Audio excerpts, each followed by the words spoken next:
कि कर्म की रेखन टारिट रे और कर्म को कर्म से कर्म करावे। कर्म से इज्जतवान हो तो और कर्म विमान में स्वर्ग पठावे। कर्म भिखारी को भूप करे और कर्म ही भूप पे भीख मंगावे।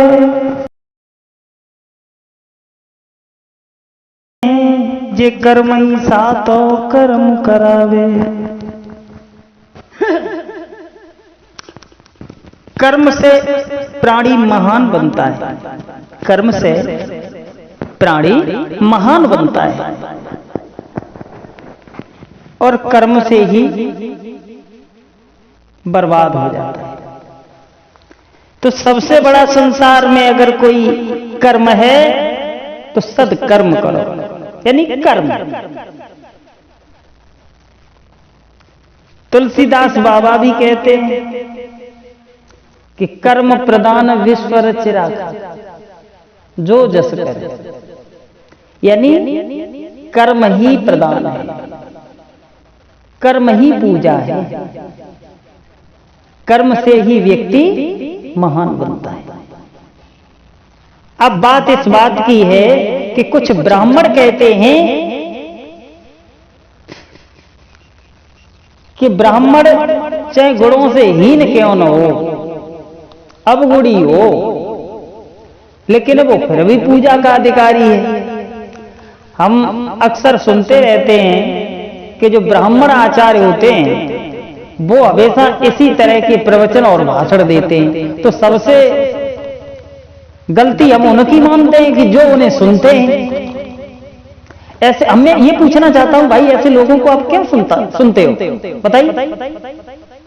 आप जो व्यक्ति ये कह रहा है, अपनी प्रशंसा कर रहा है कि वो चाहे कितना भी अवगुणी हो तब भी पूजा का अधिकारी है, और चौपाई तुलसीदास की दर्शाते हैं कि तुलसी बाबा कहते हैं कि पूजे हैं विप्र सकल गुणहीना, शूद्र न पूजे हैं वेद प्रवीणा। यानी चाहे ब्राह्मण सकल गुणों से ही न हो फिर भी वह पूजना चाहिए, वो पूजा का अधिकारी है। और शूद्र न पूजा वेद प्रवीणा, अगर शूद्र चाहे कितना भी बड़ा विद्वान हो उसकी पूजा वो पूजा का अधिकारी नहीं है। तो ये ऐसे वक्ताओं को भाई मेरे सुनना बंद कर दो। जो वक्ता समाज को बांटने का काम करते हों, समाज में ऊंच नीच की भावनाएं जागृत करते हों, समाज को सदैव सताने का काम करते हों, ये अपराधी हैं ब्राह्मण, सबसे बड़े अपराधी हैं ब्राह्मण। ब्राह्मणों ने सदैव ही समाज को सताते रहे, पहले भी सताया। देखिए एक संत कहते हैं कि बहिसो पापी आई गुमानी, पाखंड रूप छलो बल जानी, ब्राह्मण कीन कौन सो काजा, ब्राह्मण आए छलो बल राजा। ब्राह्मण ही सब कीनी चोरी और ब्राह्मण ही सब लाख लखोरी, कैसे हक मोई शूद्र ही जाना और ब्राह्मण की ना वेद पुराण। अरे भाई हम ये जानना चाहते हैं कि तुमने हमें शूद्र कैसे कह दिया। हम ब्राह्मणों से ही पूछना चाहते हैं कि आपने हमें शूद्र कैसे कह दिया, किस आधार पर कह दिया है? हमें तुमने इतना नीचा क्यों बना दिया और तुम इतने ऊंचे कैसे बने हैं? अरे अपराधी करने वाला व्यक्ति सदैव नीचा होता है, नीच कहा जाता है। महाराज बलि को छलने वाला तो एक ब्राह्मण ही तो था, जिसने जाकर के महाराज बलि को सता दिया, बहरोचन के पुत्र। अरे वो भी तो एक ब्राह्मण था जिसने महाराज हरिश्चंद्र को सताया, छल से सारा राजपाट ले लिया तब भी पेट नहीं भरा, और काशी में जाकर के बच्चों सहित वह बेच दिया, बीवी को भी बिकवा दिया, और तब भी दया नहीं।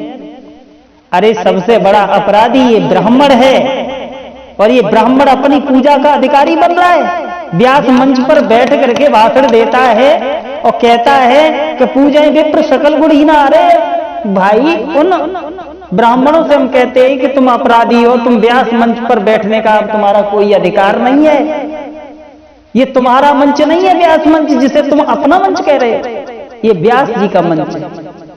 और व्यास कौन थे जानते होंगे आप, जानते हो ना? तो भाई ये तुम्हारा व्यास मंच कैसे हो? और तुम कहते हो कि तुम पूजा के अधिकारी, तुम बिल्कुल पूजा के अधिकारी नहीं हो। हम कहते हैं इस बात को, तुम पूजा के अधिकारी बिल्कुल नहीं हो। तुमने सदैव इस समाज को सताने का काम किया, आज भी मंच पर बैठ करके जात पात की बात किया करते हो, बड़ों में बांटने का काम करते हो, शूद्रों को नीच बता रहे हो। लेकिन जब देखा जाए तो सबसे बड़े पवित्र अगर है तो समस्त जिन्हें तुम शूद्र कहते हो यही सबसे बड़े पवित्र हैं। ब्राह्मणों सुधर जाओ। अब ये कलयुग में वर्तमान में बैठ करके तुम समाज को आज भी बांटने का काम कर रहे हो। अरे वो दिन भूल जाओ जब समाज अशिक्षित था, तब तुम अपने प्रवचन और भाषण देते रहते थे। अब ऐसे लोगों को हम सुनना बिल्कुल पसंद नहीं करते।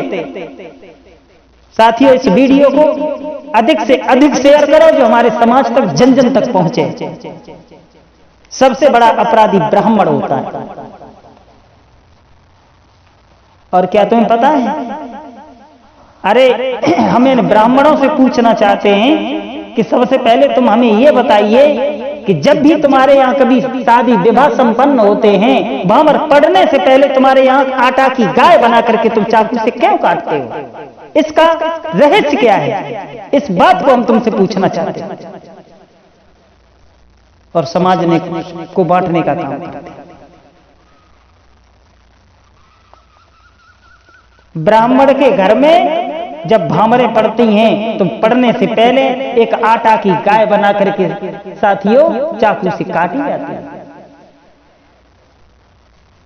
ये इसका रहस्य क्या है? कभी ब्राह्मण इस बात को तुम प्रश्न करो, उनसे पूछो ऐसा क्यों होता तुम्हारे यहाँ? आखिरकार तुम हो कौन जो हमारी गद्दी पर बैठ करके तुम हमें ही उपदेश कर रहे हो, हमें ही सिखा रहे हो?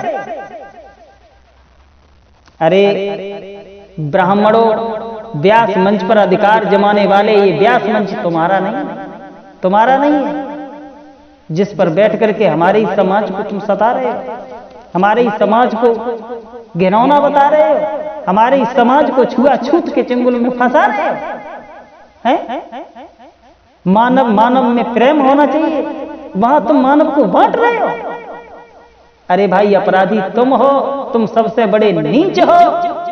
तुम्हें तो व्यास मंच पर बैठना भी अपवित्रता आ जाती है। जो व्यक्ति तुम्हें सुनते हैं वो पाप के भागीदार होते हैं। इस बात को मैं साबित करता हूं कि ऐसे व्यक्ति को सुनने वाले वो महापापी। वक्ता का धर्म होता है व्यास मंच पर बैठ करके अपने समाज को एक नया दिशा निर्देश दे और अपने समाज को ऊंचा। साथियों, ये वीडियो हमारी अधिक से अधिक शेयर करो ताकि जन जन तक पहुंचे। जय श्री राधे राधे कृष्ण। हमें हार पहना करके और 101 मुद्राएं धारण करते हैं, मुकुट भी पहना करके सम्मान करते हैं।